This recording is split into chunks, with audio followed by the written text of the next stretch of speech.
আসসালামু আলাইকুম। এখন আপনারা দেখবেন সংবাদ শিরোনাম। এবারও সময় মতো পাঠ্যপুস্তক বিতরণ নিয়ে অনিশ্চয়তা। প্রাথমিকে ছাপা শেষ হলো, ষষ্ঠ থেকে অষ্টম শ্রেণীর একটিও হয়নি। এখন প্রিন্টিং এর প্রাইমারির কাজ কিন্তু চলমান, মানে প্রেসে কাজ। আমি এখন যদি ধরেন 6-7-এর যায়ও এটা বা 9-10-এর, তারা কিন্তু এই কাজটা ধরতে পারবে না। টঙ্গীর মিলগেট এলাকায় তুলার গোডাউনে ভয়াবহ আগুন। পরিস্থিতি নিয়ন্ত্রণে কাজ করছে ফায়ার সার্ভিসের 7টি ইউনিট।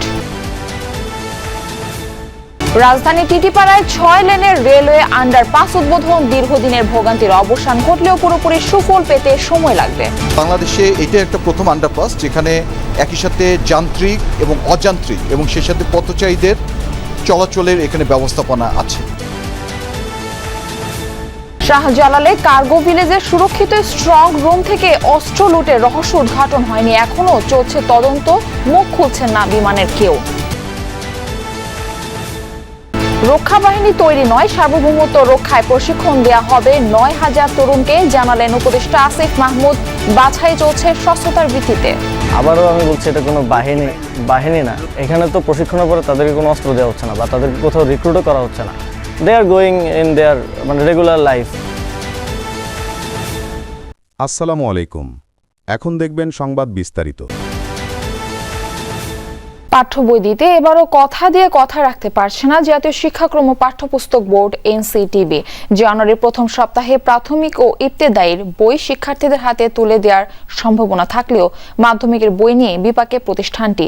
নবম শ্রেণীর জন্য 6.25 কোটি বইয়ের মধ্যে প্রস্তুত মাত্র 1,03,000 বই, আর ষষ্ঠ থেকে অষ্টম শ্রেণীর 12.5 কোটি বইয়ের একটিও ছাপানো হয়নি। শঙ্কা, মাধ্যমিকের শিক্ষার্থীদের নতুন বই পেতে অপেক্ষা করতে হতে পারে মার্চ মাস পর্যন্ত। প্রেসগুলোর ব্যস্ততায় প্রায় শেষ প্রাথমিক ও ইবতেদায়ীর 12 কোটি বইয়ের মুদ্রণ। ইতোমধ্যে জেলা উপজেলায় সরবরাহ হয়েছে প্রায় 62% বই। এখনো কোনো বইয়ের প্রিন্ট শুরু হয়নি। মাধ্যমিকের জন্য এই চিত্র উল্টো।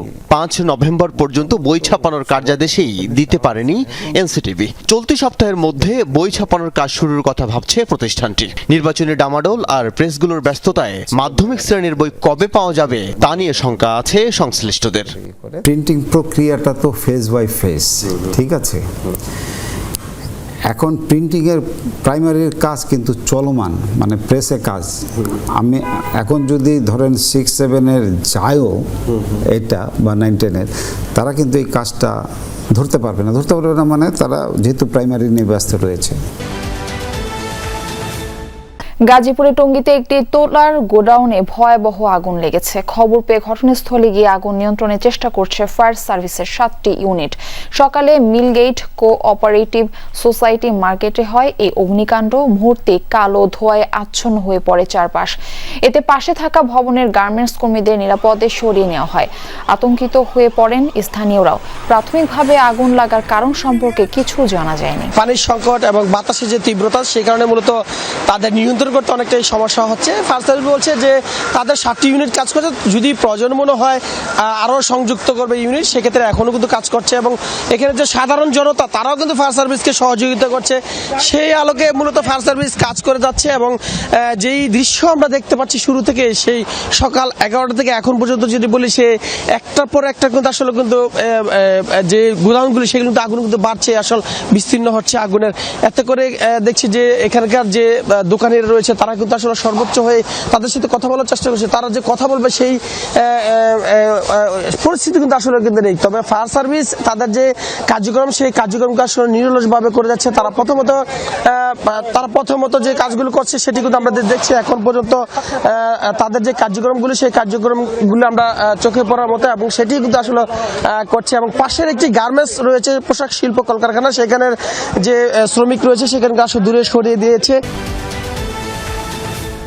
রাজধানীর টিটিপাড়ায় নির্মিত 6 লেনের রেলওয়ে আন্ডারপাসের উদ্বোধন হলো। জনসাধারণের জন্য খুলে দেওয়ার পর শুরু হয়েছে যান চলাচল।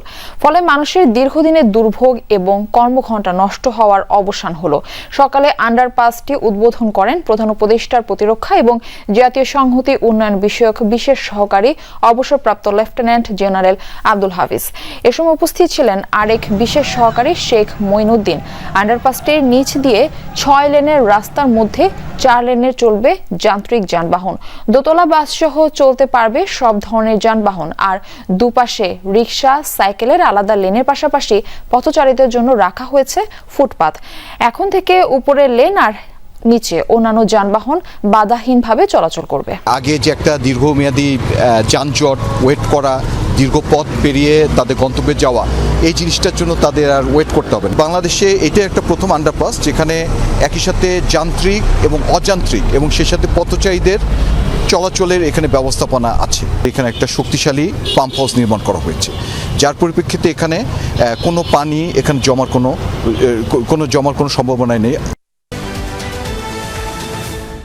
এক সপ্তাহ পরও কার্গো ভিলেজে লুট হওয়া অস্ত্র সম্পর্কে কিছুই জানাতে পারেনি রাষ্ট্রীয় উড়োজাহাজ সংস্থা বিমান।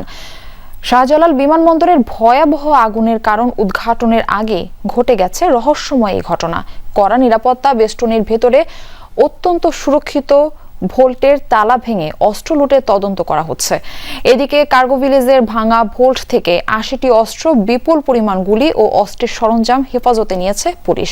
তবে অস্ত্র লুটের ঘটনায় মুখ খুলছেন না বিমানের কেউ। ভয়াবহ আগুনে প্রায় ধ্বংস হয়ে যায় কার্গো ভিলেজের পুরো আমদানি শাখা। ভেতরে বাইরে থাকা শত শত কোটি টাকার মালামাল পুড়ে ছাই হয়ে গেলেও কার্গো ভবনে থাকা শক্তিশালী স্ট্রং ভোল্টটি ছিল প্রায় অক্ষত, যেখানে ছিল আইন শৃঙ্খলা বাহিনীর জন্য আমদানি করা বিভিন্ন আগ্নেয়াস্ত্র, গোলাবারুদ সহ অতি মূল্যবান জিনিস।